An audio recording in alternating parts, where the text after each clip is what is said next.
ትርጓሜ 1.1 ሀ እና ለ ሙሉ ቁጥሮች ከሆኑ ለ ከዜሮ ልዩ ከሆነ ይላል። ሀ እና ለ ሙሉ ቁጥሮች ከሆኑ እና ለ ከዜሮ ልዩ ለዜሮ እንዳይሆን እያለ ነው። ቁጥር ለዜሮ ስለማይካፈል ሀ ያለ ቀሪ ለሁለት የሚካፈል ከሆነ ለ የሀ ተካፋይ ነው። ይሄንን በምሳሌ እንውሰድ። እዚሁ አይኑን እያጠፋን እንስራ። ይሄ 6 ይሄንን ደግሞ ስንት? ይሄ 2 እናደርገው። ስለዚህ ሀ 6 ነው። 6 እና 2 ሙሉ ቁጥሮች ከሆኑ ናቸው። 2 ደግሞ ከዜሮ ልዩ ነው። አዎ ሀ ያለ ቀሪ ለለ የሚካፈለው 6 ያለ ቀሪ ለ2 የሚካፈል ከሆነ አዎ ይካፈላል። ለ6 የስንት የ2 አካፋይ ነው።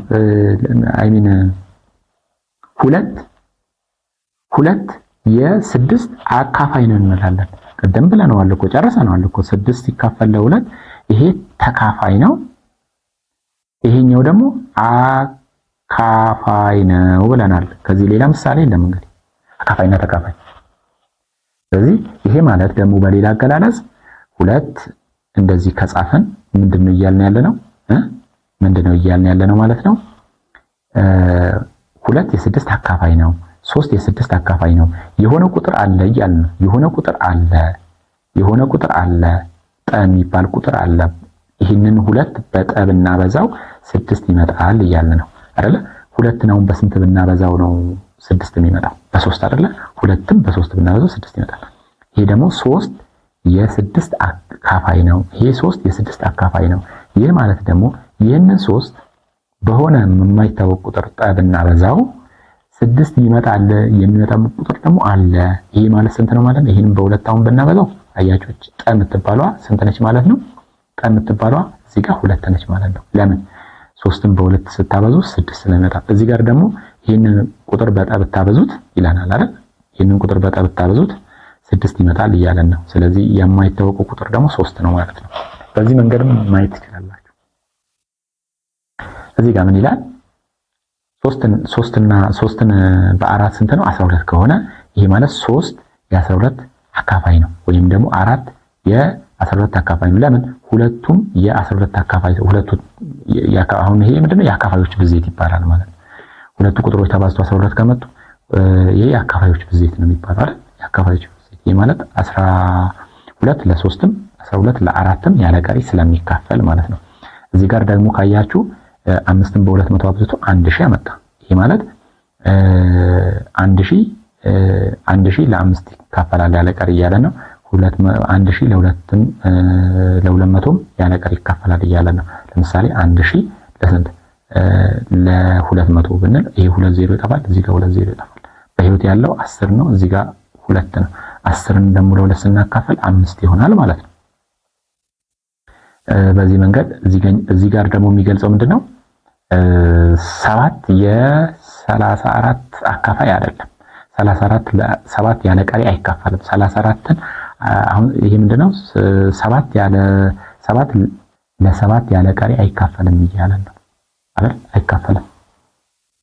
ይሄ ማለት አንድ የማይታወቅ ቁጥር ወይም ደግሞ የሙሉ ቁጥር ስብስብ አባል የሆነ ጠ የሚባል ከ7 ጋር ተባዝቶ 34 የሚመጣ የለም። ይሄንን እውነት የሚያደርግ ነገር የለም ማለት ነው። በሌላ መልኩ ደግሞ እዚህ ጋር 81 ለ3 ሲካፈል ስንት መጣ? 27 አይደል?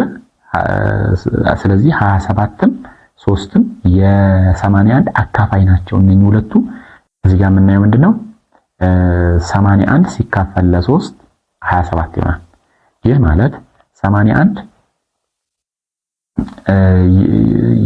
የሁለቱ ተካፋይ ነው ማለት ነው። ለሁለቱም ይካፈላል። 81 አሁን ለ27 ብናካፍል 3 እናገኛለን ማለት ነው። በሌላ አገላለጽ 3ም የ81 አካፋይ ነው፣ 27ም የ81 አካፋይ ነው ማለት ነው። ይህ ቁጥር 2,567,278 ይላል። እንግዲህ ትልቅ ቁጥር ነው። ያለ ቀሪ ለ2 ለ3 ለ4 ለ5 ይካፈላልን ይላል። እየጠየቀን ያለው ተካፍሎ መልሱ ስንት ይመጣል አይደል? ይሄን እንደዛ አይደለም። የስ ኦር ኖ ነው የጠየቀን። ይከፍላል አይከፍልም? ይሄን ለመመለስ ደግሞ ምን ያስፈልገናል? ደንብ ማወቅ። ይሄን ነው በቀላሉ አይተን ደንቦችን ተጠቅመን የሆነች ነገር ቀመር ሰርተን ህጉ እንደሚለው ደንቡ እንደሚለው ሰርተን አይ ለሁለት አይከፈልም፣ ለሶስት አይከፈልም፣ ለአራት አይከፈልም ወይ ለአምስት ይከፈላል እያለን መመለስ እንችላለን እንጂ ይሄንን ረጅሙን የማካፈል ዘዴ ተጠቅመን ይከፈላል አይከፈልም ብለን መመለስ አያስፈልገንም። ምክንያቱም አሁን ምን ልንማር ነው ማለት ነው? ደንብ ልንማር ነው ማለት ነው። ይሄንንም እንደዛው ይሄን ሁሉ አሁን ለዚህ ለዘጠኝም ለስምንትም ለአስርም በጣም የሚከብደው ማለት ነው። እንዲሁ በደረቁ ከሰራን ያለ ደንብ የምንሰራ ከሆነ በጣም አሰልቺ ነው። ደንቡን ግን ካየን በጣም ቀለል ያለ መንገድ ተጠቅመን ይህ ቁጥር ለነኚህ ይካፈላል አይካፈልም የሚለውን ነገር ማወቅ እንችላለን። በጣም ጊዜ ይቆጥብልናል ማለት ነው።